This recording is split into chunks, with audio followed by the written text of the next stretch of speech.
Getting the smile and confidence you've been dreaming about, all from the comfort of your home, isn't a total mystery with Bite clear aligners. Just don't be surprised if all your friends start asking, "What's your secret?" Begin by ordering your at-home impression kit today for only $14.95. Bite clear aligners are doctor-directed and delivered to your door. Treatment costs thousands less than braces, plus they offer flexible financing, accept eligible insurance, and you can pay with your HSA FSA. Get 80% off your impression kit when you use code WONDERY at Byte.com. That's BYTE.com. Start your confidence journey today with Byte. Acast powers the world's best podcasts. Here's a show that we recommend. What is The Briefing Room? It's a behind-the-scenes look at how the criminal justice system works and the lives of the people within that system. If you love true crime, well, these are the real people who do the job every day of making sure justice is served. Hi, I'm Detective Dave. I'm Detective Dan. Together, we have decades of experience in local law enforcement, a profession that we think is often misunderstood. So we're going to explore how to do it right, and we won't shy away from when it's done wrong. These are stories you'll hear nowhere else. Unique, frank, and unvarnished. From the team that brought you Small Town Dicks, this is The Briefing Room. Episode 1 drops on August 30th. We'll meet you in the briefing room. Acast helps creators launch, grow, and monetize their podcasts everywhere. Acast.com.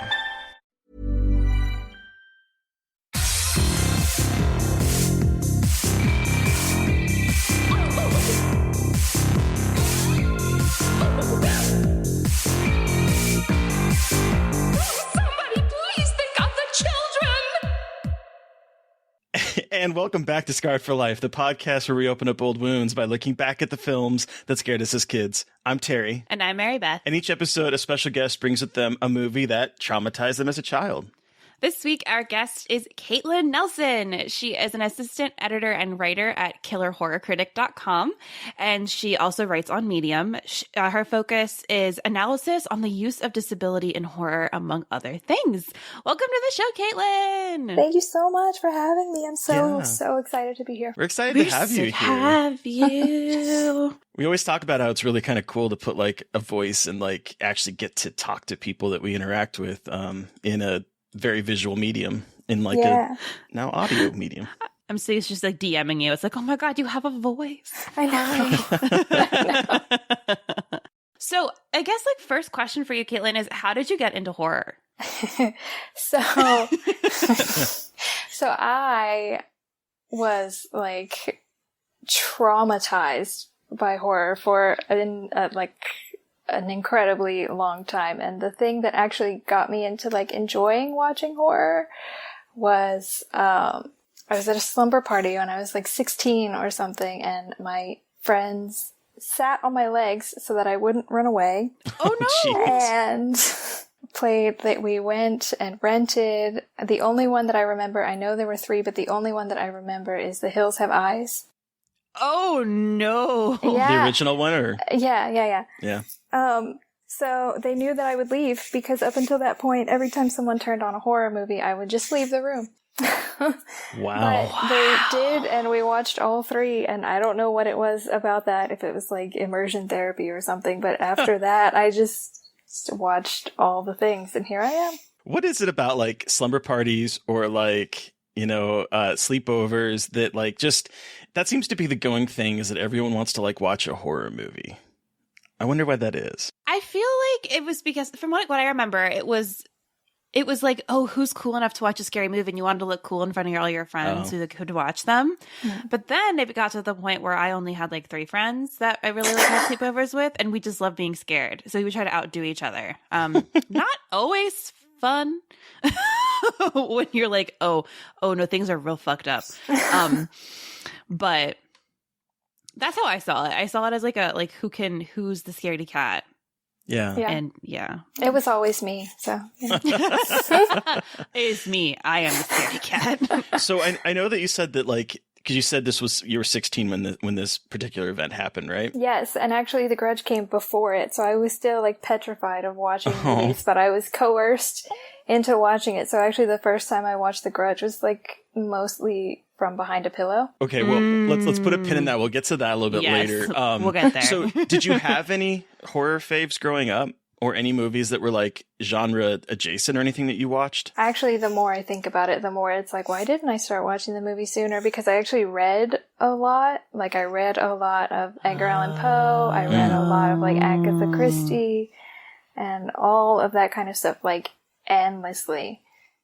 So I was reading way before. I actually remember the first time I read Telltale Heart for a class. It like blew my mind, and I think I was the only person in the classroom with a smile on my face, but I was like, this is the greatest thing I've ever read. But I was so afraid. It was like I was afraid to watch it happen on the screen. I don't know. I think that's interesting. That's actually really interesting, because I feel like in a way, like you're reading it and you can make it as scary as you want, right? Like, you can kind of change your brain into like thinking it's less scary, but with it's on the screen, like it's already spelled out for you. And then you can pause a movie, but with the books, even that, it's pretty easy. It's even easier to just like slam it shut. So I wonder, that definitely makes sense though to me. Yeah, I don't know, because I never did. Like, I never like had to really I read a lot of Stephen King. I still read a lot of Stephen King and like all that stuff. And I did have to stop. Like, I was reading It, and I had to stop reading It for like 6 months. But also, It is this bigger than the Bible, though. Well, yeah, it is a very large book. You know, what's interesting though is that like what you're talking about slamming shut the book and not approaching it for 6 months reminded me of when I was a kid. I was really big into reading fantasy novels. I really liked reading. There was a Dungeons and Dragons novel series called Dragonlance, and there was like a series of books. And I remember getting to the very last book, and one of my favorite characters like dies. And I remember slamming shut that book, throwing it across the room, and it took me almost a year to like pick it up and read it again. It's interesting that like I don't know, the books can like cause that such a violent reaction. I did that with Dark Tower. I did exactly that with Dark Tower. I finished Dark Tower and then I threw the book across the room. I did that with what's the Stephen King story? I think it's in Night Shift. I think it's called Night Shift, for the guy's the boogeyman. Oh, I've not read short story. I'm not as familiar with his short story work. I think that's like one of my blind spots for him. Oh, I think it's just called The Boogeyman. The Boogeyman. Well, I made it much more complicated than it had to be. But yeah, there is a short story in Night Shift called Boogeyman that I read, and I threw it across the room. I have never done that since, but I read it, and like it was like a cursed object in my hands. I had to just yeet it out of existence. I was like, nope, and just nope, never again. And then I reread it, and it's still very good, but whew. Again, I was like also 12, I think. So like the age wasn't helpful. Do you remember what your very first horror movie was? I can't remember if it was, because there are like a few that really stick out. So I have done Saw and The Ring, which I watched from like 15 feet away. Wait, when you said, do you mean the movie Saw? Did you say you saw the movie? Or yeah. You saw, okay, how old were you when you saw Saw? Well, I was still like maybe preteen. I didn't really watch a lot when I was like a child, but Terry, I think Katelyn's younger than me. No, I know. I'm just amazed that you saw it at such an early age. I know. That's more of what my wow was about. Yeah. Wait, how old are you, Katelyn? I'm 27. Oh, never mind. We're the same age. Just kidding. We're the same age. Yeah. So, but I watched, like, when I was growing up, when I was really young, right? I watched, like, Courage the Cowardly Dog was, like, my favorite. So I don't really know what my brain is about, but... Who did we talk to recently about Courage? Was it Gory Corey? It might have been, yeah. Because we were talking about it, because I was like, oh my god, Courage the Cowardly Dog was, like, definitely how I watched horror without... Like, that and Invader Zim was, like, how I watched horror without watching horror, in scare quotes. Like, Invader Zim... Oh my god. Yeah. I love him. Anyway, But that's interesting that so many people get started with like reading horror instead of watching it. That's so fascinating. I mean, there is for sure definitely a single Courage the Cowardly Dog episode that I still have to skip as a grown person because it just freaks me out too much. Really? It's fine. Tell me what it is. It's the one with the tablet and King Ramsay. Return the slab. Yes. And yeah, my mom knows that, so she walks around the house just saying it to me every once in a while. No. But then it's like, it's that creepy thing, and then they have the song, like, it's Ramses, the man of Gauze, the man of Gauze. I love that episode, if you can't tell everybody. But it is horrifying. So, Katelyn, what draws you to horror now as an adult? So now I think it's much more, I really do enjoy being scared now, so that's part of it. But also, I use it a lot to work through some of my own personal issues. So, like, I am really interested in the psychological kind of stuff. I'm really interested in, like, rape revenge. Hell yeah. I'm also really interested in found footage, but I can't really rationalize that one as easily. It just happens. Yeah. You talked about being scared now. So you still feel that kind of childhood fear now when you watch horror? Yeah, I get like really invested into things. Oh, hell yeah. That's okay. So many people, including ourselves, talk about how they don't get as scared, but I love hearing that you still get scared. Oh yeah, I still get scared. I still get really into whatever. It doesn't even matter. It could be like a slasher, and something about it I'm gonna like get invested, and then I'm gonna cry at the end or something like that. It's ridiculous.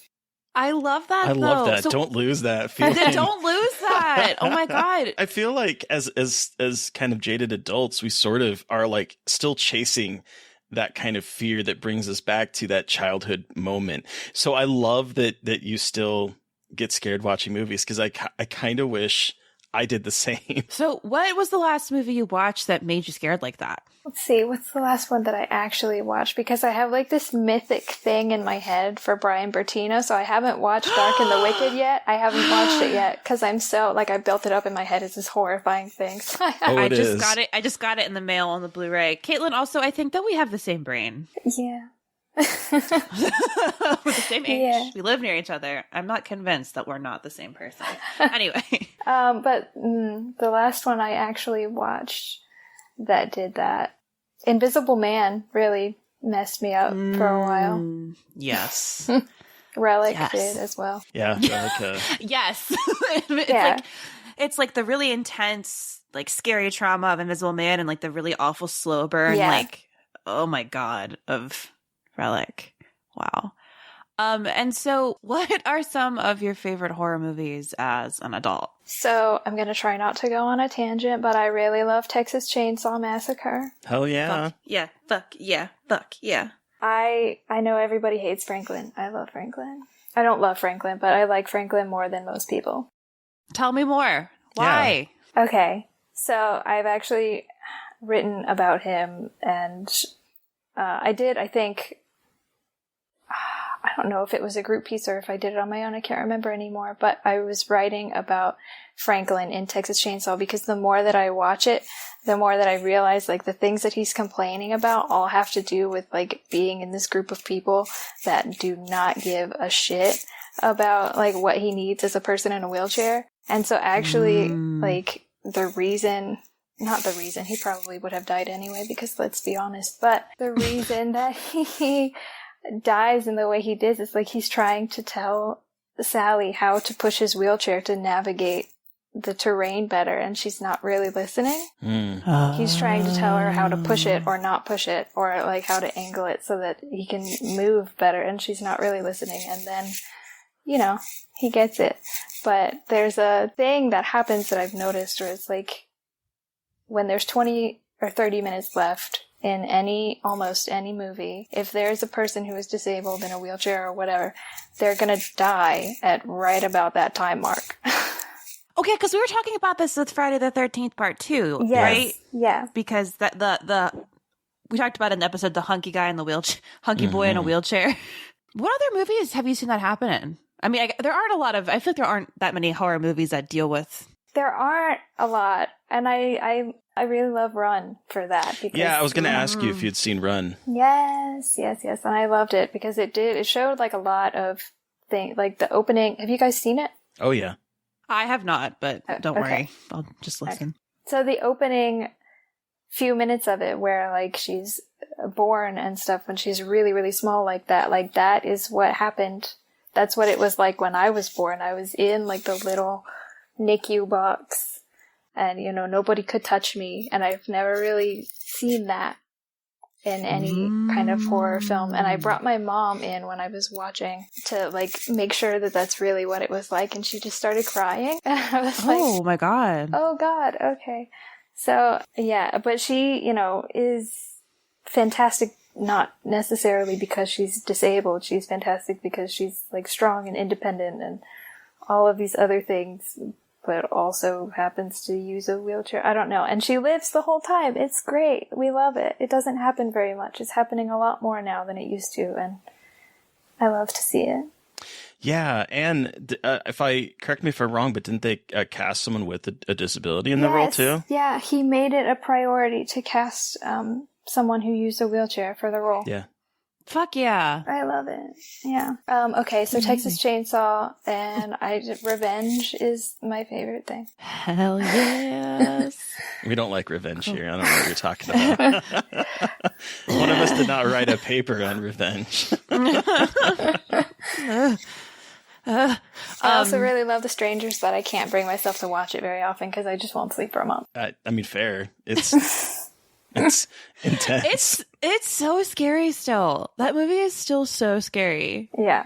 So about your writer, how did you get started in the world of writing? So I've been writing just generally for basically ever. Somewhere in my house there is a published little hamster Cinderella story that I wrote when I was like 4 years old. But for like actual critical writing like this, I started, I guess, around 2015, 2016. I wrote for a site and then it went under pretty quickly. It wasn't getting a lot of attention. So I moved all of that stuff over to Medium, and actually Matt from Killer Horror Critic hired me from Twitter. Because of my, in part because of my Jennifer's Body article. Fuck yeah. Love that. Yeah. He put out a call for writers and I had a panic attack for like 10 seconds and then reached out to him and he was like, hell yeah. And I was like, oh my God. And so I was a staff writer for about a year and then he promoted me to assistant editor. That's awesome. That's so cool. Yeah.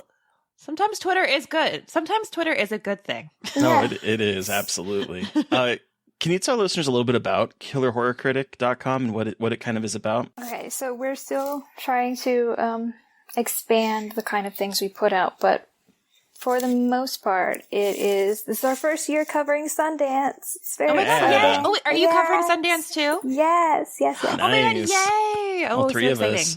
So that's really great. It means we're getting more attention than it was when it was just, because it used to be just Matt, like doing all of the things, writing reviews and doing interviews and all that kind of stuff. And it was just him, and he got, I guess, overwhelmed and put out a call for writers. And so now our staff is actually really, really diverse. Actually, the more people we bring on, the more there's like, we have disabled people such as myself. There are queer people. We have Danny, who is non-binary. It's all of us, but we do reviews and we do like analysis pieces. We do anniversary pieces.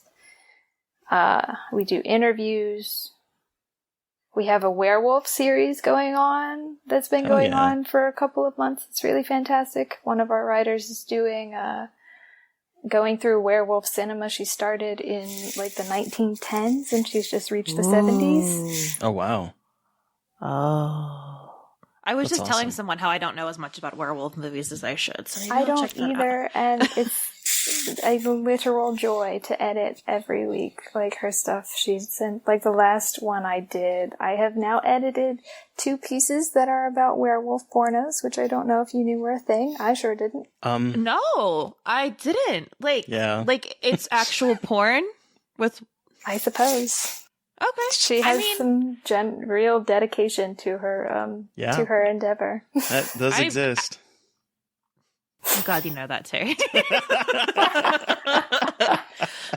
But also, I love the dedication of watching werewolf porn for a column. That's what writing. That's what writing is all about. Watching really weird shit and then writing about it, and you're like, yeah, I watch that for work. It's kind of rad.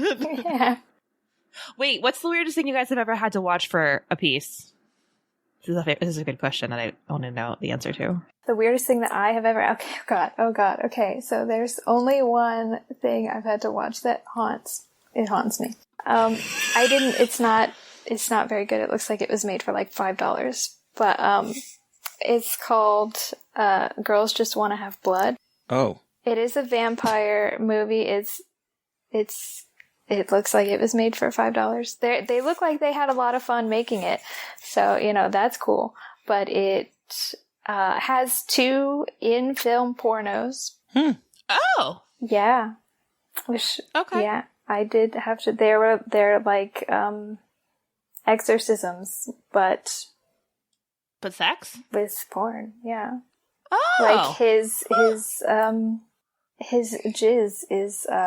what brings the demon out of her, I guess. So he... Yeah. I mean... the healing power of jizz. It's horrifying. The movie is what it is, and then there's that, and I'm just like, okay, I'm checking out. And what is this called again? It's called Girls Just Want to Have Blood. The actual poster and everything looks way cooler than it deserves. Oh yeah, that is kind of a intriguing poster. Mm-hmm. And it is a vampire movie. One of the vampires has like a Batman backstory. It's very... Huh. It's amazing, but it haunts me. Wow. Yeah. What about you, Terry? What's the weirdest thing you've ever had to watch? I really can't. I don't really have anything. Like I was trying to think while when you asked that question, and literally the only thing I could come to mind is, and it's not weird. It's just I had never seen Kenneth Anger films, and I had watched a bunch of his like short films. When I was talking about the porno movie again. Pornos, porn, right. Guys, just everywhere. Because of the movie in porno is sort of like adjacent to like a Kenneth Anger type thing. So like I watched a bunch of those, both for that and for the podcast, because I wanted to ask questions to Keola about it. Literally, that's like it, and it's not even weird. I mean, like Kenneth Anger is like a little strange. I mean, he's not mainstream, but yeah, fine, fair.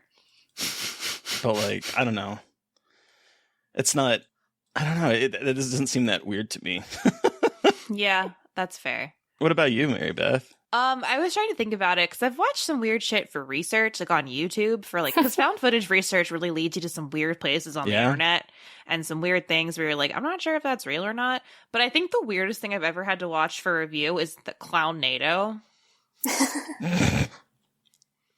I was like, I'll watch it. This must be funny. And I watched it in an airport, which was really stupid. Don't do that. It was just a lot of titties with evil clowns that made a giant clown tornado. So what you're telling me is the name does not lie. The name does not lie at all. I feel like if you got really drunk and wanted to watch a movie, this is probably a good thing for you to watch. But anyway. So Katelyn, you said that you like writing about disability and horror. How did you come about wanting to kind of focus on that with your work? Actually, I think it's because like this genre is kind of the only one that really explores it in any kind of deep way, even though mostly they all end up dying until recently, you know, because every other genre is like, makes it into some kind of a sob story or like, you know, so horror was really kind of the only place to really dig into, like, how would I survive this kind of situation, or, you know, what does it look like to even be in that situation as somebody who uses crutches or a wheelchair or anything like that. So I always, and it's also, you know, kind of the only genre that's really making an effort to cast actual disabled people in the roles. Whatever, it's fine. It's true, though. Yeah.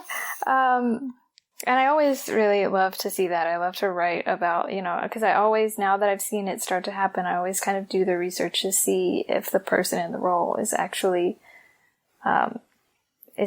disabled in the way that they're portraying it, or even if they're not, if they're disabled in some way at all. Yeah. It doesn't happen very often, but because I pay attention to it, I've noticed it's happening more often now than it used to, and that's really exciting. That's awesome. Yeah, that is cool. So we've talked about some of your creative endeavors and how you got into horror, but Katelyn, what movie are we talking about today? Today I have brought with me The Grudge from 2004 because it haunts my dreams. What happened in that house? When someone dies in the grip of a powerful rage, a curse is born. There's something else here. And once it sees you, you can't escape the fury of the Grudge. The Grudge. Yes. So this is The Grudge. This is the American remake of The Grudge, just for everyone to know. This is a wild movie. The synopsis kind of gets to it, but I'm not sure. You guys can let me know if this is true. So a man, his wife, and the mother move from America to Tokyo. They move into a house that has been a site of supernatural occurrences. And then, of course, things start breaking bad for them as well. The house, as it turns out, is the site of a curse that lingers in a specific place and claims the lives of anyone that comes near. When someone dies in the grip of a powerful rage, a curse is born. The curse gathers in that place of death. Those who encounter it will be consumed by its fury. That's at the start of every movie. And I know this by heart now because I watched all 4 fucking movies in one day. Every single one of them? Yeah, every single one of them. Well, actually, no, I take it back. The 2020 version does change it up a little bit, but I don't remember exactly. Oh. But yeah, no, that's pretty much the opening line in all of them. But enough about me. Let's take it back. When did you first see this movie? And give us your horror story. How old were you? What was the situation? Just tell us everything. Okay, I think I was like 14.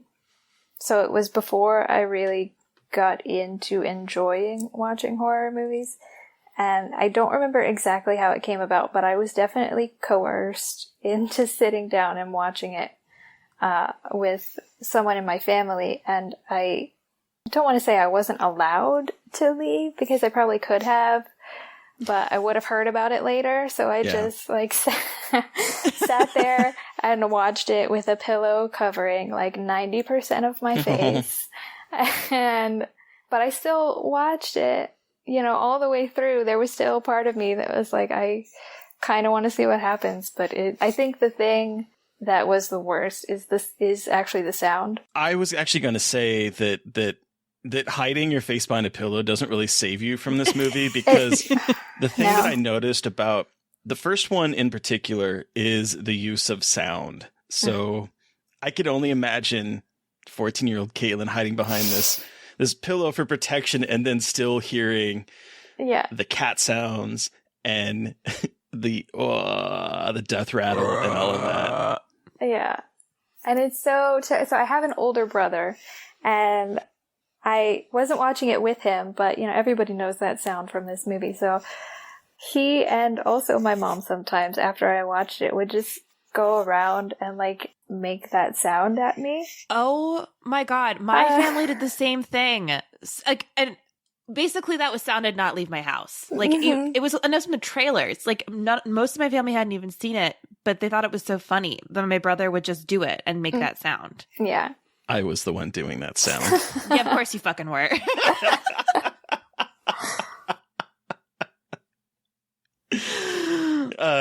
So you sat there not watching the movie for the entire time. Do you remember any particular scenes that like you managed to glimpse? Yeah, so I did actually watch at least most of it. I'm pretty sure there was at least one time where I definitely hid my face all the way, but I know that I watched most of it because when I was revisiting it for this weekend, I was watching it with my mom, and both of us were like, I remember the scenes, but I don't remember when they happened. I'm so scared right now. So it's the ones that stick out to me, even just like thinking about it before I rewatched it, is always like the kid, Toshio. I love Toshio, but he scares me. Yes. And when Yoko turns around and she doesn't have a jaw. Oh, yeah. Yes. Oh, my God. That scene is perfect. It's so good. Okay, also, I didn't realize that Sam Raimi was involved in this movie. Yeah, his production company, Ghost House Pictures. So cool. So cool.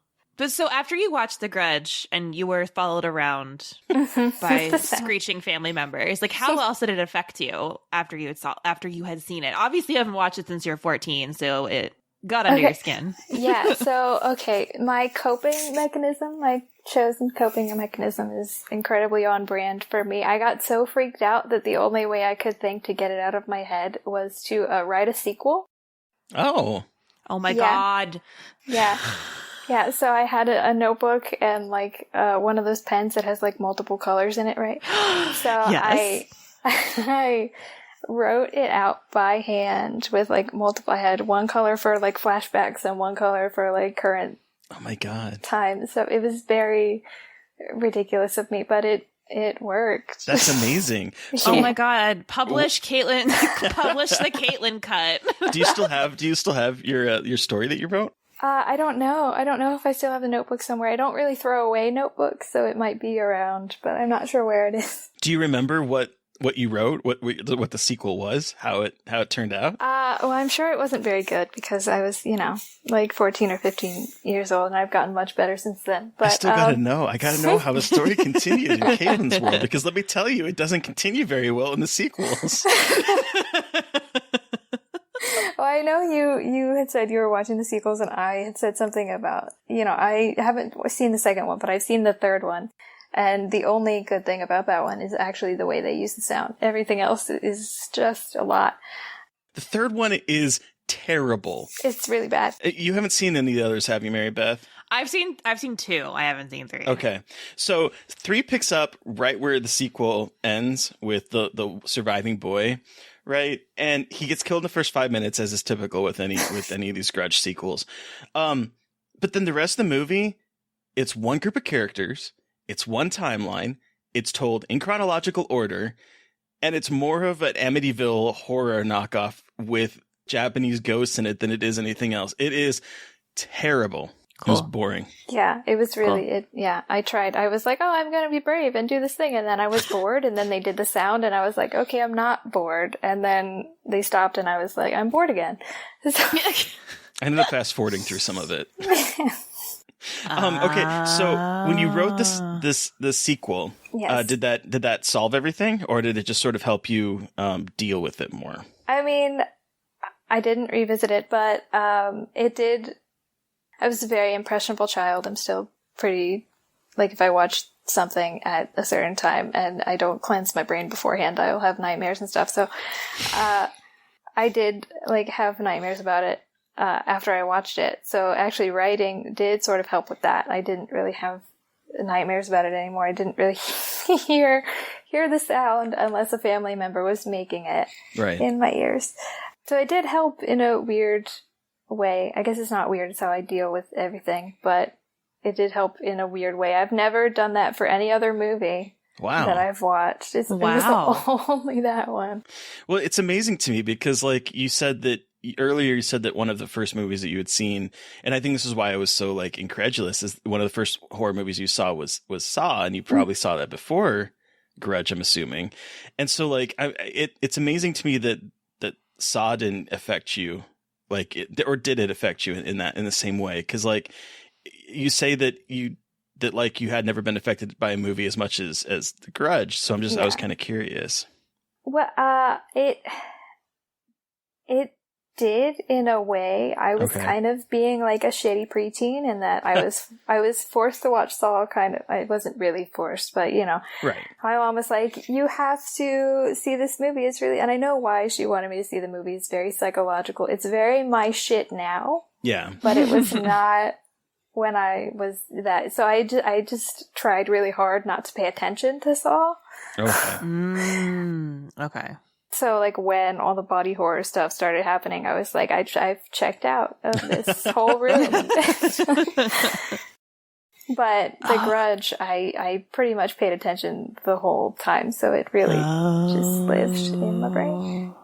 Well, you know, the thing that I really like about The Grudge is the way that it is structured so that it never really lets up. Because, like, every single vignette is its own little short story horror movie. And so you never really know what to expect. And so I was thinking about this when you said, Katelyn, that when you rewatched it, you and your mom were thinking that you couldn't remember when anything happened in terms of the scares. And I think that's one of the successes about this, is that because it is sort of told in this patchwork fashion, that you never really have that sort of like slow build up, something spooky's happening, and then something terrifying happens. That happens in most haunted house movies, because from the opening moments, you are just being bombarded by all of these jump scares and all of these like little tense moments. Yeah. And we actually, I did some reading after we watched it. So like, cause we were watching it and we're like, all of this happens really close together, you know, with the exception of like what happens with the professor, which is like 3 years earlier than everything else. Like everything else happens, it seems to happen within like a matter of days, which is wild. Yeah.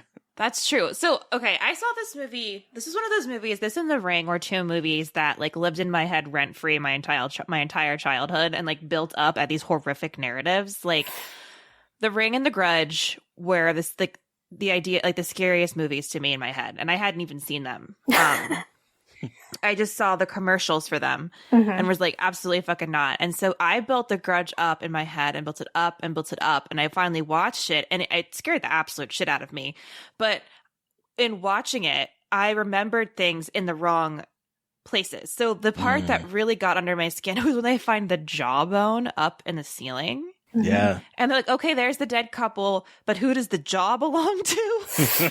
And I thought that happened at the beginning because that stuck out. Like I texted Terry, fuck the beginning of this movie. And I was like, oh no, this is not the beginning. This is actually kind of towards the end. Yeah.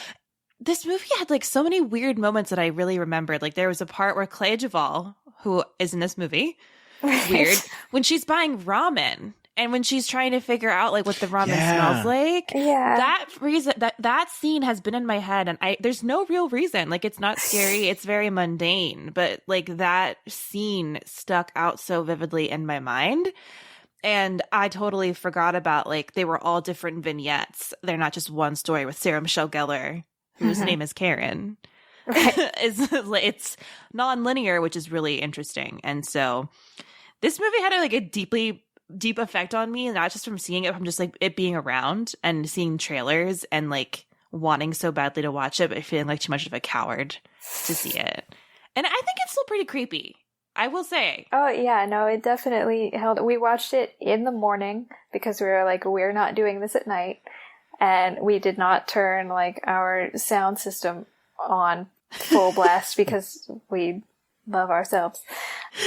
So it definitely, and even watching it like that, it still, you know, got us in almost exactly the same ways and places that it did when I was younger. And even the death rattle at the end, like it just ends that way. And I'm like, I can't believe I'm haunted this way.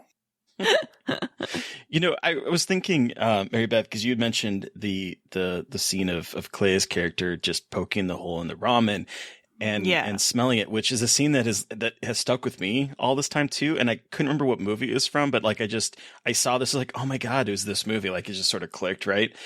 Mm-hmm. But the thing that I really like about the opening of this film, leading up to when we're starting to get to know Jen and her husband and the mom character and starting to see their story, is the way the movie does such a good job of keeping us off balance, where like I realized that it's not until the detective is introduced about like halfway through that the story doesn't subtitle any of the Japanese that is being spoken. Once those characters are, then it does it. But like before that, it puts us in like the shoes of Jen, where she tells a story about getting lost in Tokyo and not being able to talk to anyone because she doesn't speak Japanese and no one was speaking English. And so that whole feeling of like being kind of a stranger in a different land is like, I think it works really well in the opening parts of this when we're not talking about like the horror aspect. So, and that's interesting because I was thinking a lot about this as an American remake and how the man, please correct me if I'm wrong, the man that directed the Ju-on, which is the Japanese version of The Grudge, directed the American adaptation. Correct. Takashi. Of The Grudge. Takashi. And then we have, I think that didn't happen with the Ring. There's a couple instances of like these Japanese horror movies being remade by the Japanese directors, but with Americans placed in Japan, which I think is a very interesting technique for those movies. And I think also, like you said, Terry tries to create this kind of like, oh, you're not at home, you're kind of like lost in translation. Annoying that that's actually a movie, but a movie title from a movie in Japan. But like, it's almost like they use that fear to kind of make up for what makes them scary in Japan, because I feel like Japan has this really not intense, but a very long folkloric tradition that is full of ghosts and spirits, and like it's a very big pantheon of these kinds of those figures, and those mean a lot in Japanese culture. So like when they talk about the Grudge as this woman who has died and is very in an immense amount of anger and rage, and it's just, that's a story that's been part of Japanese folklore for thousands of years, and it's just always so interesting to see how they interpret that for American audiences, because like we don't have that kind of entrenched spiritual folkloric thing. And so it's always fascinating to see how they try to adapt that kind of cultural storytelling into something for American audiences. And I don't think it's very successful all the time. Not that I don't like The Grudge, but it's just interesting to see how we try to kind of shoehorn it into an American audience understanding. Yeah, but what I will say though is that what I did like about the fact that we do have Takashi directing this one is that if we had like an American director directing this, it would have felt a little bit more exotic, and I use that in quotation marks. But what I really liked about the way it's filmed is that it feels like a continuation of the work that he would do in The Grudge. So when there are the scenes like of her walking through the town and stuff, it's not like, we're not going to like, where there's kawaii type stuff, or like it's like super animated. It's like, it feels like this real place, and it feels foreign to an American audience, but it doesn't feel like it's being romanticized or exoticized or anything like that. And I think that's because you do have someone that is from Japan directing this, if that makes sense. That's actually a really good point. You're right, because it's not, they don't be like, oh, I can't speak Japanese. Like they talk about how she can't speak Japanese, but it's not made out to be this big thing where she's like, oh my God, no one speaks English here. Like it's much more like, oh, this is just a white American person who lives here. It's not like kind of made out to be this big dramatic difference, which I think like you're right, Terry. It makes it a little less like exotic land and more just like these people live here. Like it's just another day. So that's I do agree with that. When I saw this movie for the first time, it came out in 2004, so I was 23, and I will admit this movie scared the shit out of me. I think because I think because like when you are someone that has been raised on horror movies, you kind of know, especially with like a haunted house movie, you kind of know, you kind of go in knowing what to expect, right? Because I've been raised on like the Poltergeist and like the Hauntings and like Hell House and all of these movies that have a very traditional Americanized or Western UK to some degree feel to it. And so when I went into this movie, I was expecting, it's going to be a traditional ghost story set in this house. It just sort of takes off immediately with right after Bill Pullman just lifts himself off and throws himself over a balcony. Now we're following Yoko as she's creeping around the house, and I'm like, okay, what is going on here? And then she gets killed, and then we're following like Sarah Michelle Gellar and her boyfriend, and then it just kept moving from place to place, and it kept me on edge the entire time. And you want to talk about scenes that scared the shit out of us? It was the scene where, before we get to that, I want to point out this cast is fucking stacked. It's fucking amazing. stacked. Oh, there's Clea Duvall. Oh, there's Jason Behr with his Rob Thomas hair. There's Sarah Michelle Gellar. And then I will say that the woman that plays Susan, until about 5 minutes before we started recording, I thought that was Julie Bowen. And it's not. Wait, who is it? It's someone named Katie Strickland. But I thought it was Julie Bowen. So did I. I thought it was someone similar to that. Because I was like, she looks so familiar. And Ted Raimi, yeah. Oh, I love him. I love his face. I love his nerdy little face. So the scene that scared the shit out of me, even as a 23-year-old, and I saw this in the movie theaters with a packed audience, and this was before smartphones. Ooh. So everyone was a little bit more kosher in the movie theater than they are now. Yeah. But so the not Julie Bowen character is she is like running into her room and she gets under her bed, and then the bed like blankets start to like move. That there is something in the bed with her.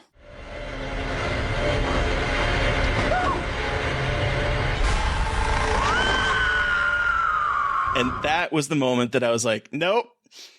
And I'll be honest, that gave me nightmares. Yeah. So the immediate effect of me watching this movie was that I would call my friends and I'd leave voice messages with like, oh, or I'd chase them out of the theater making that noise. Oh my God. And you were scared and you were the one that was actually scared? Yeah. That's how you fight back. You make fun of it and you scare other people. You bring them down to your level, Mary Beth. But that night, I remember turning off the light in my room and like running to my bed and just diving into it, tucking the covers underneath me so that like nothing could get under my covers. That's true. That like for all the scenes that really stuck with me in terms of remembering them sort of out of place, the ones that really stuck with me as like affecting my actual life was that. Like, I was terrified to even look under my covers, like when I just tuck my feet in and just not look, because I'm not going to watch it happen. And the shower scene with the hand, like, in the hair, I showered with my eyes open for, like, 2 months. Okay, so, like, let me give you my embarrassing confession. For the longest time, like, until a couple years ago, had to wear my glasses in the shower if I wasn't wearing my contacts, because I could not see what was happening around me, partially because of this movie. I was like, fuck that. Like, I have to be able to see what's around me at any given moment. Like, who knows? I can't close my eyes. I'm over it now, but this movie made me very terrified of things that could come get me in the shower. Even though it's only a hand that comes out of the back of her head. Yeah, let's be honest. Having glasses or being able to see is not going to help you from something on the back of your head. Terry, I was just trying to rationalize my fear. Okay, I understand. But here we are. Here I am. I mean, the answer to your problem is that you should just run around going, oh, to people. Because that's how I got over it. God, and people would do that. So I was such a fucking scaredy cat. Like, I loved horror, but I was such a scaredy cat. And people knew that would fuck with me. And at school, too. And they would do it around me at school. And I was like, y'all are mean. Like, really mean. Because they would all see it, and like we'd talk about it, and they're like, "I already saw it, Mary Beth. Come on, you got to see it." I'm like, "I'm too scared." Yes, life. And now look where I am. Well, see, the thing is, like, I am still that way. Like, I am still scared of so many things, but I still do this, and everybody still, like, fucks with me about stuff, and I'm like, leave me alone. Just want to write my horror criticism in peace. Leave me alone. Okay, so Terry, I have not seen the 2020 Grudge. Yeah. I know you have. And I know you've talked about it before, but so tell us how it measures up to the 2004 version. I think it's better. No Really? shit, really? But Katelyn, have you seen it? The 2020? Okay, so here's the thing. I haven't seen it because I watched the trailer, and the trailer did the hand thing, and I was like, nope. Yeah. The trailer does do the hand thing with John Cho's character, who is so handsome. I haven't seen it either, but Terry, like, can you give us a brief explanation of why you think it's better? What I think that this movie, what the sequel, well, I'm going to call this a sequel. I think what this sequel did better than any of the sequels that were released before it was that I guess they're calling it like a sidequel because basically, there's a woman that worked with Yoko who was the Japanese woman that was taking care of the family, who gets killed off in like the first scene of the movie. Mm-hmm. So one of the other care providers there left the house, and in the very first scene of the movie, she's calling Yoko saying like, yeah, I can't take it anymore. I'm just seeing something weird. I need to go home. And so she goes back home to the United States, and then she murders her husband and her daughter in a very similar way that the ghosts in this movie originally started the whole the Grudge thing where she drowns her daughter and she murders her husband. So it's very similar. And then that house becomes like the counterpoint to the house in The Grudge, where anytime someone step foot in it, they would carry the Grudge with them. And so again, you have a stacked cast. You have John Cho, you have Andrea Riseborough. Oh, that's right. She's in that. You have what is her name that was in The Hunt? Betty Gilpin. Betty Gilpin, okay. Yeah, Betty Gilpin. She's in it. Like, it's just Lin Shaye is in it. Yeah. Damien Bashir. I'm trying to think what I saw him in. He was the Father Burke in The Nun. Okay. Oh, so good. Yeah. So there's a lot. And Nicholas Pesci. He was in Weeds. Okay. Yeah, Nicholas Pesci directed it. Okay. And it retains the sort of like nonlinear storytelling. So it tells a story of events that happen after the lady kills people in her house, and then it follows the detective that had investigated that, and then again, like a few years later, when Andrea Riseborough's character comes into picture. And one of my complaints, I guess, about the 2004 Grudge is that, and this is inherent in the way it's formatted, is that you don't really get to know the characters. Yeah. I don't think any of the characters in 2004 really have much character. It's just like, oh, that's Clea Duvall. Oh, that's Sarah Michelle Gellar. Like, they're banking on like us knowing these people to like fill in their character. And so they don't really have much character growth because they're pretty much introduced and then killed off. I mean, that's pretty much the MO of this movie, right? Mm-hmm. With the 2020, it spends a little bit more time on these different characters. And so I don't think they're as shallow as a character. I say shallow, but I don't mean that in like a pejorative way, but like there's more character development in here than there is in the 2004 version. Mm-hmm. And it also kind of reaches back to the Japanese version with like the OG one, the Curse. Because there was Ju-on the Curse, and then they remade it and released it in theaters as Ju-on the Grudge. And so the American version is based on Ju-on the Grudge, but there was a movie before that called Ju-on the Curse, and it was released to video and DVD or whatever in Japan, and so it has like a smaller, like area of effect than the Grudge would eventually like become this huge thing. And so this movie kind of pulls back some story threads that were in that original The Curse. So I think it's a very smart movie.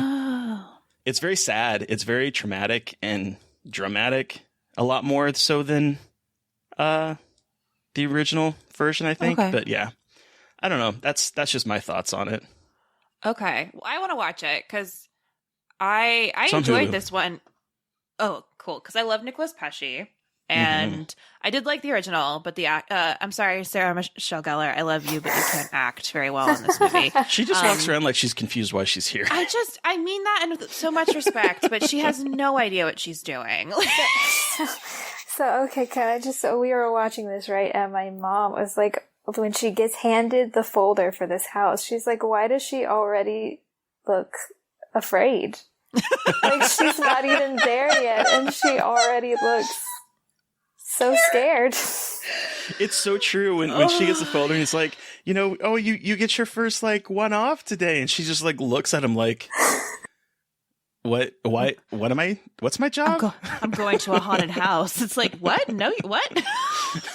We're all going to die. We're all going to die. Well, yeah, exactly. And it's just like, it's not the best. Acting, I feel like, is not a strong suit here. I think they really, the focus were the scares, which were very good, and the effects. And I think they just wanted to have some pretty faces to fill in the blanks. Yeah. And it worked. I mean, people fucking saw this movie and talked about it all the time. Yeah. I mean, The Ring in this movie is why we got so many fucking Americanized adaptations of movies, because of the success of these two. Okay, here's a question, though. Which do you like better, The Ring or The Grudge? The Ring. Really? Yeah. This is a 3-star movie for me. Oh, wait, we haven't gotten there yet. Katelyn? So I think actually in terms of like the story and everything, I do actually like The Ring better. It just hasn't, I mean, it stuck with me, but I watched it from like my kitchen while it was playing in my living room. So you're like, and I was one of those people who, like, if my phone rang after that movie, I literally counted 7 days out, and if everybody was still good, I was like, great, we did it. Oh my god. I love that. I could just keep coming onto this show with so many different movies. Like, I'm just scarred about everything. So I just had a very interesting thought, and this is coming right off the dome.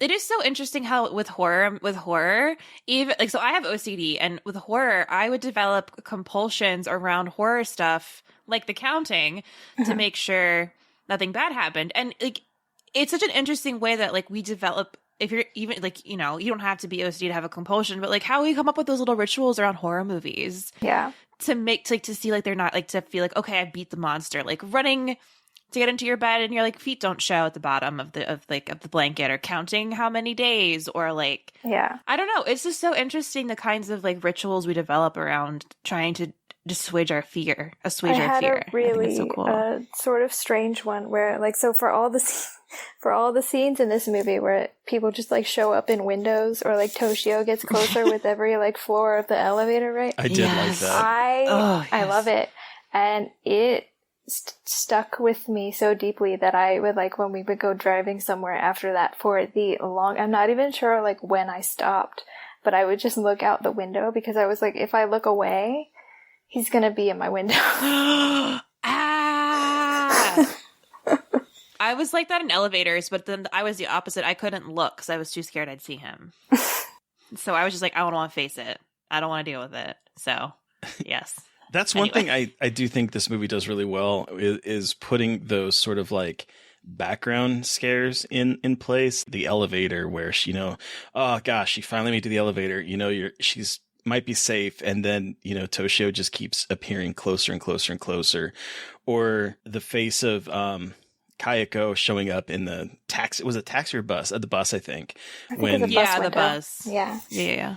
Or just like them sitting in the background, or that kind of thing. Like, I love movies when they do that, and there's a lot of those type of things in this movie that continually like keeps you again unsettled. Seriously. And again, that goes, and that extends when they're just looking through all the photos of the professor and his wife, and then she's in the background. There. Yeah. She's just there. And I love, so again, that's another fun trope I like in horror movies that I feel like I've seen in a lot of like Asian horror movies. I think I've seen it in, not Pulse, Shudder. Yes. The camera. Yeah. And like, oh, they're just nice normal pictures, and you look deeper and it's like, oh my god, there's something creepy there. Oh, I love it. I love it so much. It's such a creepy, cool trope that I love forever. So is there anything else you want to talk about The Grudge before I move into our final rating out of 5? The only thing left I have to say, I think, is I just think it's really the realtor guy who like walks the family around the house and like finds Toshio in the bath. And then the husband or whatever comes in and he's like, we'll take it. And he's like, great. I just found this, dead child in his bathtub, but you can totally take this house. Well, that made me laugh too, because he like had he's like arm like elbow deep in the water and pulls out the hair. His elbow deep in the water. He had hair in his hand, and he's like shaking it off and having a panic attack. And he's like, "We'll take it." And he's like, "Great." It's like it feels like one of those things. Like in my head, I made up a narrative where the guy was like, "I knew this shit was gonna happen. It's haunted. I don't care. I just need to like not have this part like on my like to-do list anymore. Someone please buy this house and not like I don't want to deal with it." Because like imagine you are a realtor and you get the haunted house where like the gross murders happen. Like I want someone on this podcast who is a realtor who has had to sell a serial killer house. I want to talk to you about everything. What was that please. like? Like it sounds so silly, but I'm so fascinated about what it takes to do that and like how you sell it and like how honest you can be without jeopardizing a sale. I don't know. It's just so interesting. Yeah. Yeah. Dumb things I think about. The one thing I feel like we do need to talk about though is the climax where Sarah Michelle Gellar is walking up the stairs, and as she does, the color filter changes so that like she's immediately like in the past. Yes. I don't remember thinking about that when I first saw this movie, but on a rewatch, I was like, oh, that's kind of cool where she walks upstairs and now she's like in the past. And then there's this really weird thing where it's like she is seeing the past play out, but the past might kind of see her in a way.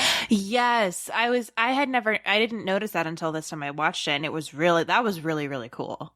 I thought that was really interesting. I also think that it kind of ties into that idea of this curse that continues to linger, where it's just playing out events that have happened and it's just going to keep playing out those same events. At the climax of the film, you kind of see that playing out in real time, where she is up there and, she's seeing Peter and seeing that whole thing fall apart.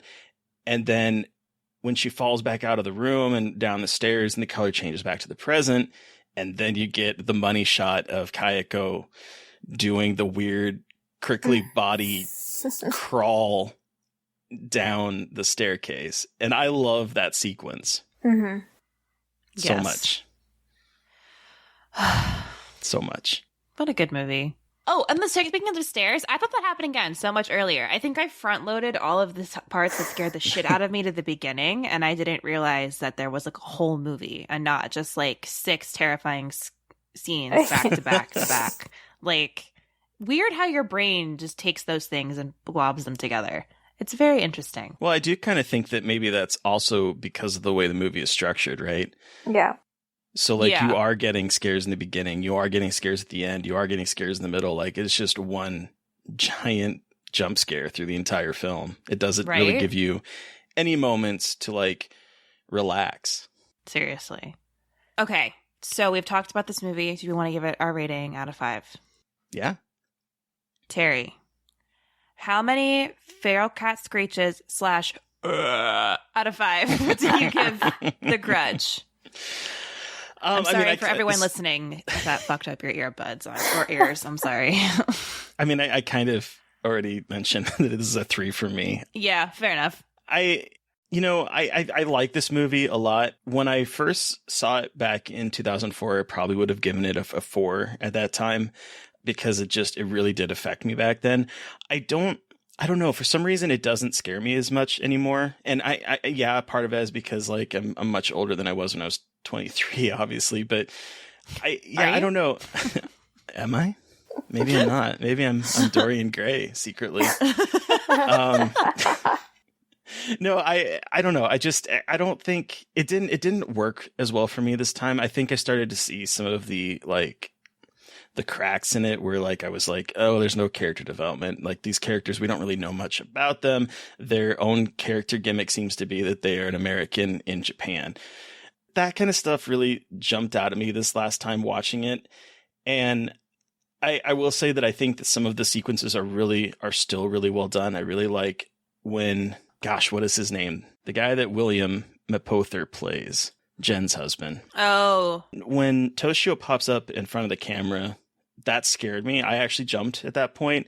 And then the light gets tipped over. His shadow grows really large. That whole sequence was really effective. The scene with the not Julie Bowen character in her bed still is effective. I think the ending is effective, but I don't know. It didn't work for me as much as it used to. So for me, it's 3 out of 5. What about you, Mary Beth? I'm going to give it 3.5 out of 5. I'm still impressed with how... God damn it. I'm still pretty impressed with how much this movie got under my skin. I mean, it didn't scare me as much as it did when I was younger, because I don't think anything could scare me that way that I worked up this movie to be in my head, but it's delightful in a way to see like these effects being used, and the way that this movie looks is still so creepy. And yes, the acting is not the best, but it's just fun. Yeah. And like you said, it doesn't let up. It's just like it's kind of lean and mean, which sometimes I just love. Even though the characters are a little bit like stiff and archetypal, it's fun. I want to watch the 2020 version now, and I also need to see the original version, or both original versions. I guess. Oh my god, the timeline of the Grudge films in Japan is so convoluted. The Grudge and The Ring. It's both so of them, weird. Yeah. I was writing about, this is a tangent, sorry guys. There was like a Sadako versus Kayako. Oh, yeah. Kayako. And like I was trying to decipher the timelines and the charts that I read, and like the family trees and the timelines. I still don't quite understand, but it's a lot. I had the same problem when that new Ring movie came out. Was it 2 years ago at Fantasia Fest? I think it was 2 Fantasia Fests ago. Mm-hmm. Seeing the charts of like, well, this movie is a sequel to this movie, but it's not a sequel to this movie over here, and this is a different timeline from these. The way the Grudge and the Ring are over in Japan is such a it's like comic books. It's like confusing mess of trying to keep track of what comic book series or what Ju-on series you're watching. Right? I was going to say, it's like the Marvel Cinematic Universe, but with creepy ass ghosts. Katelyn, you have a final word. Yeah. How many out of 5 do you give The Grudge? Okay, so I think I agree. I think I'll have to say 3.5. I have to say 3.5. Because I did definitely notice more this time than the first time I watched it when I was petrified behind a pillow. Like, the acting is not great, but for the most part, all of the things that really stuck with me when I was younger still, like, I'm definitely going to be able to sleep tonight. Like, I would not have been able to sleep when I was 14, but but they still worked in sort of the same way, to a less intense degree. Yeah. Which is really impressive for having come from like 2004. Not that the 2000s were a bad time, they were great, but you wouldn't expect something, 20 years old to be as intense. The effects hold up a lot, I think. Yeah. Too, yeah, which is amazing. Absolutely. I also need to watch the 2020 version, and apparently there's also a book. And so, because of who I am as a person, I need to find it and see what it's like. And there's also a Netflix series that is a sequel to, or that is like they're calling it like the real story behind Ju-on the Curse. Like, that's how they're. For the love of God, they're portraying it. So. I can't. But that's on Netflix, and that's also really good. Oh, it's already up on Netflix? Yeah, it came out last summer. Oh, on Netflix. It's a short, like, I think 5 or 6 episode series. Okay. It's dark as fuck, though. Have you seen it, Katelyn? I haven't watched it yet. It is in my queue. It's dark. My mom is like my horror movie buddy, so we try to watch those kinds of things together. And we just haven't had the time yet. But yeah, I also haven't started it because everything I hear about it is like, man, it's really heavy. And it's very heavy. Oh, okay. It's very heavy. Well, thank you so much, Katelyn, for joining us to talk about The Grudge. Where can our listeners find you, and what do you have coming up you'd like to share? I have a lot of things kind of stewing in my back brain, but so first of all, I guess, I am on Twitter at 24th_Doctor. I'm a huge Doctor Who. I was going to ask, is this about Doctor Who? Yes, it is. Yes, it is. That's pretty much my main social media hub. I have a Facebook, but I don't use it. I am basically only on Twitter. I have a bunch of things. I'm sort of kicking around starting a rape, revenge, and disability analysis series, which is going to be, really good. February is Women in Horror Month, and we at Killer Horror Critic are trying to plan some really cool stuff. We're trying to find some organizations where we can get the proceeds from our articles to donate to those places. So we're still looking for organizations to donate to, but we're going to start that, I think, in February, and then just keep it going. Like every other month or something, pick a new organization and have all of our proceeds from the articles go to that. Cool. So that'll be really cool. And yeah, this is our first year covering Sundance, guys. Yay! Mine too, and Terry's too. Yeah. It's awesome. Very exciting. Yeah. So listeners, you've heard from us, but we want to hear from you. What was your experience with The Grudge? Any variation of The Grudge? Can you put the series in any kind of chronological order for us? Can you give us like a bulleted list of where to start, if that's possible? I don't think it is, but prove me wrong. You can send us an email at scarredforlifepodcast@gmail.com, or you can reach out to us directly on Twitter. I am at MB McAndrews. And I'm McGailey Dreadful. And of course, don't forget to follow the podcast on Twitter at Scarred Podcast. And don't forget to review, rate, and subscribe. Thank you to Eric Power for our artwork. Thank you to Sean Keller for our music. Thank you, everyone, for listening. Please stay safe out there. Most importantly, stay creepy. And until next time.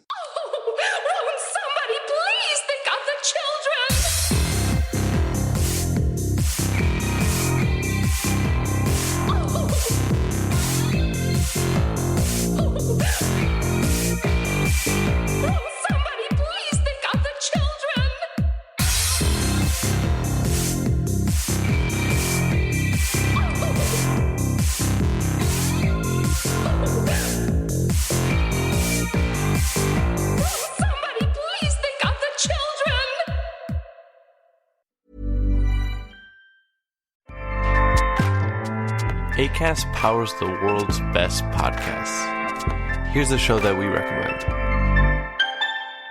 What is The Briefing Room? It's a behind-the-scenes look at how the criminal justice system works and the lives of the people within that system. If you love true crime, well, these are the real people who do the job every day of making sure justice is served. Hi, I'm Detective Dave. I'm Detective Dan. Together, we have decades of experience in local law enforcement, a profession that we think is often misunderstood. So we're going to explore how to do it right, and we won't shy away from when it's done wrong. These are stories you'll hear nowhere else. Unique, frank, and unvarnished. From the team that brought you Small Town Dicks, this is The Briefing Room. Episode 1 drops on August 30th. We'll meet you in the briefing room.